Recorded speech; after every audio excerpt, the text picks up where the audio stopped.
warahmatullahi wabarakatuh. Kami mahasiswa dari Universitas Islam Negeri Fatmawati Soekarno Bengkulu.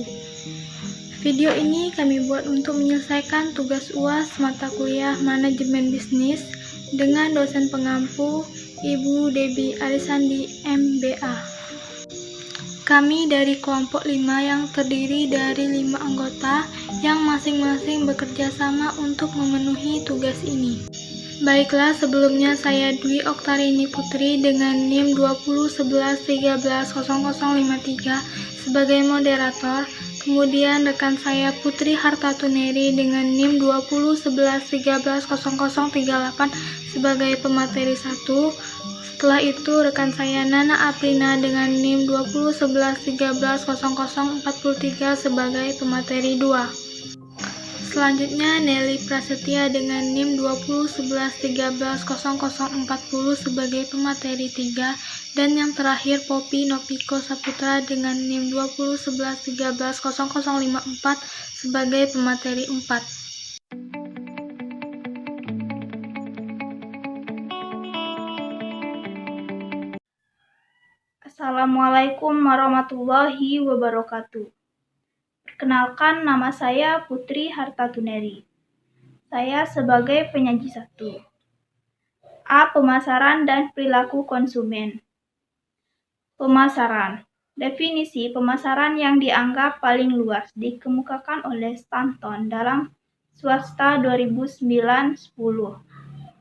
Pemasaran adalah sistem keseluruhan dari kegiatan usaha yang ditunjukkan untuk merencanakan, menentukan harga, mempromosikan, dan mendistribusikan barang dan jasa yang dapat memuaskan kebutuhan kepada pembeli yang ada maupun pembeli yang potensial. Fungsi pemasaran. Fungsi pemasaran terdiri atas 1. Pengenalan produk, 2. Fungsi pertukaran, 3. Riset, 4. Distribusi fisik, 5. Layanan purna jual. Perilaku konsumen.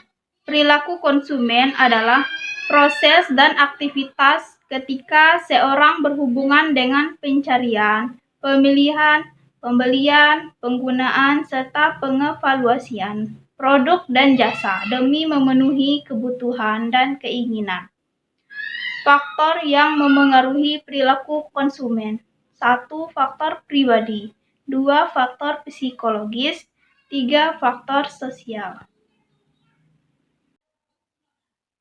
B. Aspek pemasaran ikan air tawar. Sasaran dari pemasaran produk dari segmentasi pasar pembudidayaan ikan nila di Kecamatan Penari milik Pak Bejo lebih ditunjukkan pada sektor perikanan.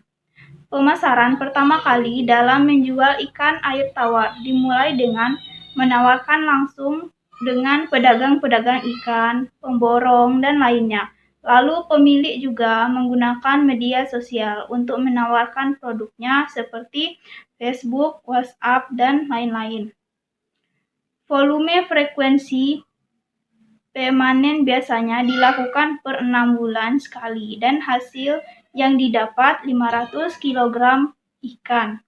Hasil panen ikan air tawar pada kegiatan pembesaran berupa ukuran sekitar 300 sampai 500 gram per ekor dengan harga jual 30.000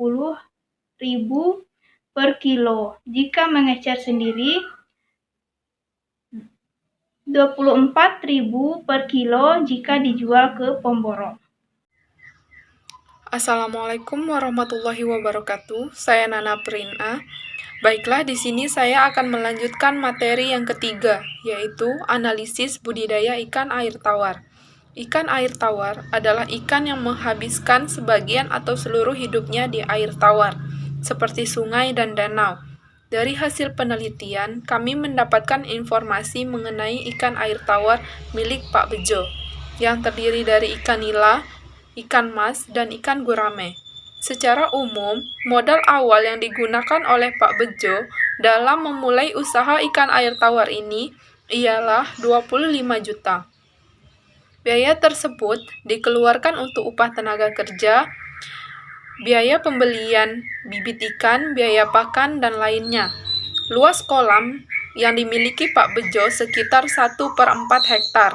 Ikan air tawar dari Kecamatan Penarik, Kabupaten Mukomuko, Provinsi Bengkulu ini menawarkan dengan harga yang relatif murah daripada provinsi lainnya, karena mereka memanfaatkan kolam tergenang dalam budidaya ikannya, dan mereka memanfaatkan air sawah dan sungai untuk menjadi mata airnya.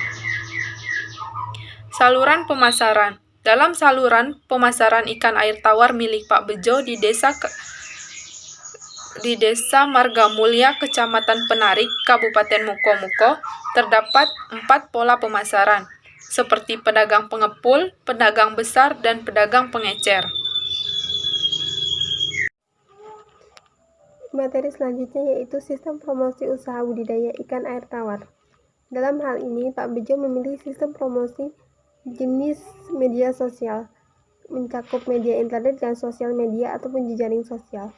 Karena saat ini banyak perusahaan yang menggunakan media digital sebagai salah satu strategi promosi mereka.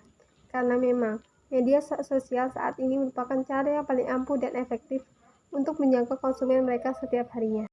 Assalamualaikum warahmatullahi wabarakatuh. Saya Popino Piko Saputra. Baiklah, di sini saya akan melanjutkan materi yang kelima. Hambatan dan resiko yang didapat oleh pemilik usaha dalam budidaya ikan air tawar. 1. Kenaikan harga pakan. Berkurangnya pendapatan budidaya ikan air tawar disebabkan harga papan ikan yang naik setiap tahunnya. Sedangkan untuk menjual harganya tetap seperti harga jual biasanya. Untuk menaikkan harga pun susah. Berisiko pembelian agar berkurang. 2. Kurangnya biaya atau modal. Budidaya ikan tawar terkendala melakukan usaha budidaya ikan dikarenakan kurangnya biaya atau modal untuk melakukan atau mengembangkan usaha budidaya ikan tersebut. 3. Kurang ahli dalam merancang usaha. 4. Sarana dan prasarana yang kurang memadai. 5. Adanya penyakit ikan. 6. Adanya serangan dari hewan lain. Wassalamualaikum warahmatullahi wabarakatuh.